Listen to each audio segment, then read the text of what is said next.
Right. Governor నియామకాల మీద ఒక సీరియస్గా వివాదం, సీరియస్గా ఒక చర్చ జరుగుతున్న నేపథ్యంలో మళ్ళీ కోదండరామ్ గారిని నియమిస్తూ గవర్నరు ఉత్తర్వులు జారీ చేసిందన్న వార్తలు వస్తున్నాయి. అంటే దాసోత్సవాన్ని ఎందుకు రిజెక్ట్ చేసినట్టు, కోదండరామ్ సార్ని ఎందుకు సెలెక్ట్ చేసినట్టు అంటే మీరు ఏం చెప్తారు?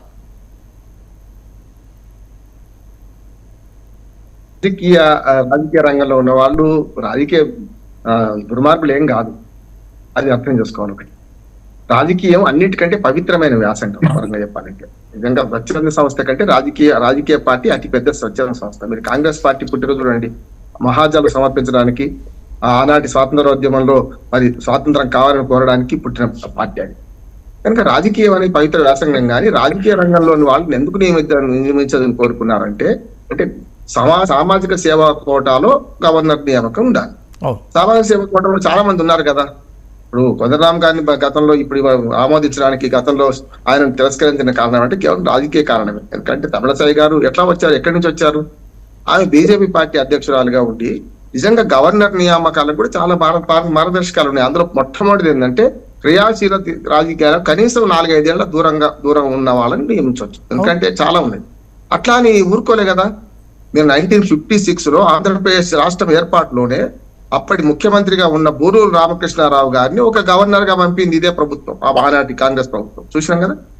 తెలంగాణ ఉద్యమం తర్వాత తెలంగాణ ఉద్యమాన్ని నిర్వీర్యం చేస్తూ తెలంగాణ ఉద్యమకారులను 11 మంది ఎంపీలను కాంగ్రెస్ పార్టీలో చేర్చుకొని మరి చెన్నారెడ్డి గారిని ఉత్తరప్రదేశ్ గవర్నర్ గా పంపింది ఈ ప్రభుత్వమే కదా.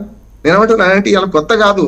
కానీ మన తమిళసాయి ఏంటంటే తన నియామకం గురించి తాను అర్థం చేసుకోకుండా ఆనాడు కేవలం కేసీఆర్ మీద కోపంతో, కేసీఆర్ మీద పగతోని ఆ నియామకాన్ని వద్దన్నది అంటున్నాను. అది ఆమె గురువింద గింజ సామెత లాగా ఆమె ఈయన తిరస్కరించడం అంటే ఆమె తిరస్కరణకు గురి కావాలి. మొట్టమొదటి ఆమె నియామకమే కరెక్ట్ కాదు కదా.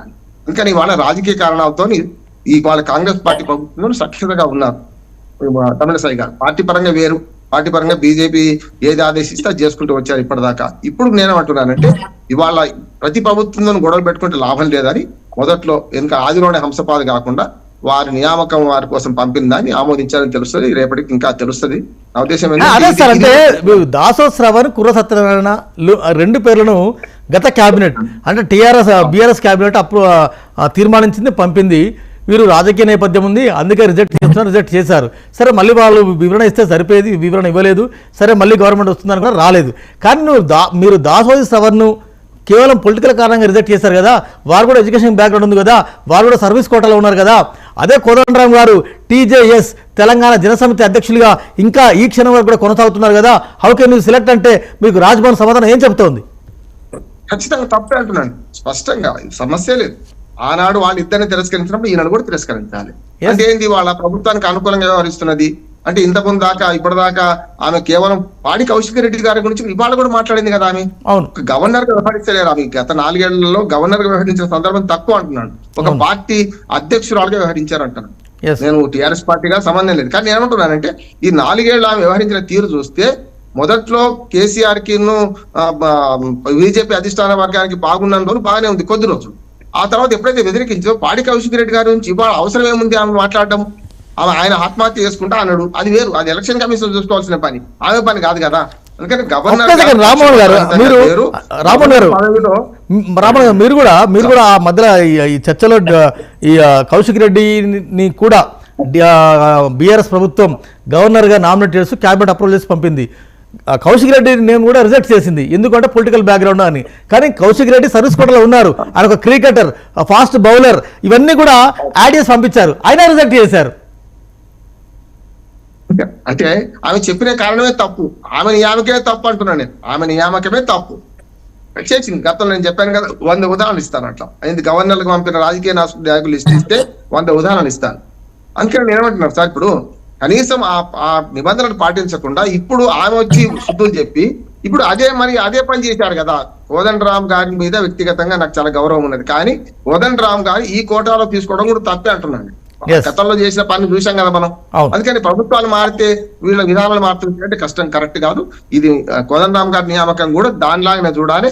ఇంకా ఆమె పాత పద్ధతులే పోతున్నది.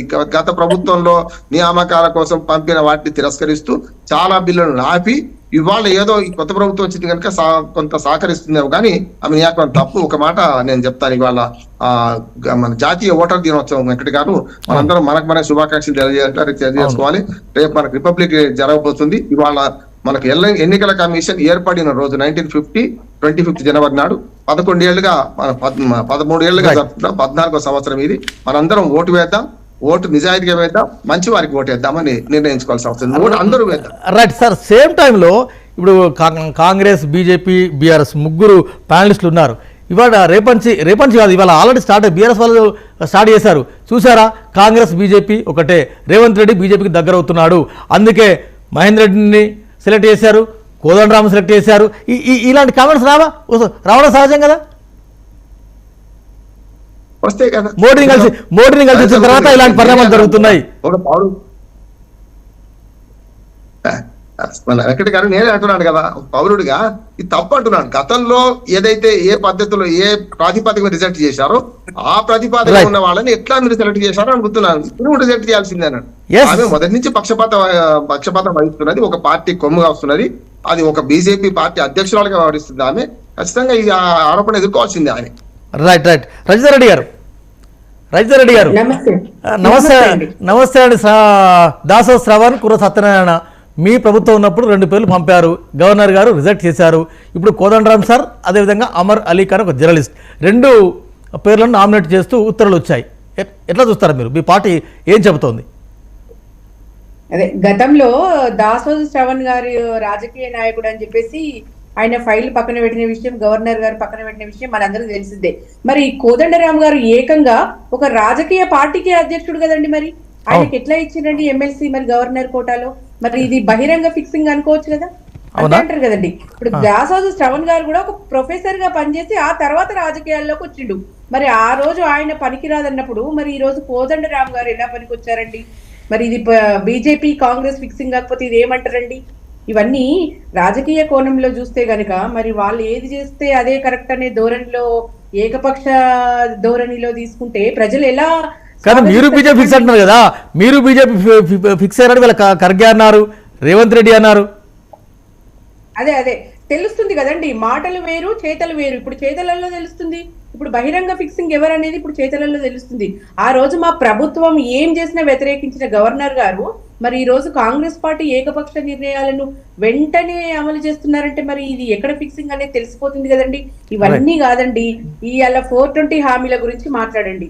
సరే ఇచ్చిండ్రు, ఓకే, ఇవన్నీ దృష్టి మరల్చే ప్రయత్నాలండి. ఇవన్నీ రైతు బంధు అడిగితే చెప్పుతో కొడతామంటారు, రైతు భరోసా ప్రారంభించడం పచ్చి అబద్ధాలు చెప్తారు సీఎం గారు. ముఖ్యమంత్రి దావోస్ వెళ్లి ప్రపంచ వేదిక పైన అన్ని అబద్ధాలే చెప్పొచ్చు. అసలు ప్రజలైతే చాలా గొప్పగా చర్చించుకుంటున్నారు ఈ విషయం గురించి. అసలు ప్రారంభమే కానీ రైతు భరోసా కార్యక్రమం ద్వారా రైతుకు డబ్బులు ఇస్తున్నామని చెప్పొచ్చిండు అక్కడ. ఇవన్నీ ప్రజలను మోసం చేసే ప్రయత్నాలు కాకపోతే ఏంటండి ఇవన్నీ? మధ్యాహ్నం రేవంత్ రెడ్డి గారు కూడా మాట్లాడారు, చాలా కీలకమైన అంశాలు మాట్లాడారు. మీ పార్టీని చాలా సీరియస్గా టార్గెట్ చేస్తారు, అవి కూడా డిస్కషన్లోకి వెళ్దాం. రైట్. కౌశిక్ చరణ్ గారు, రైతు రెడ్డి గారు చెప్పినారు, రామ్మోహన్ గారు చెప్పినారు, శ్రవణ్ గారు నేను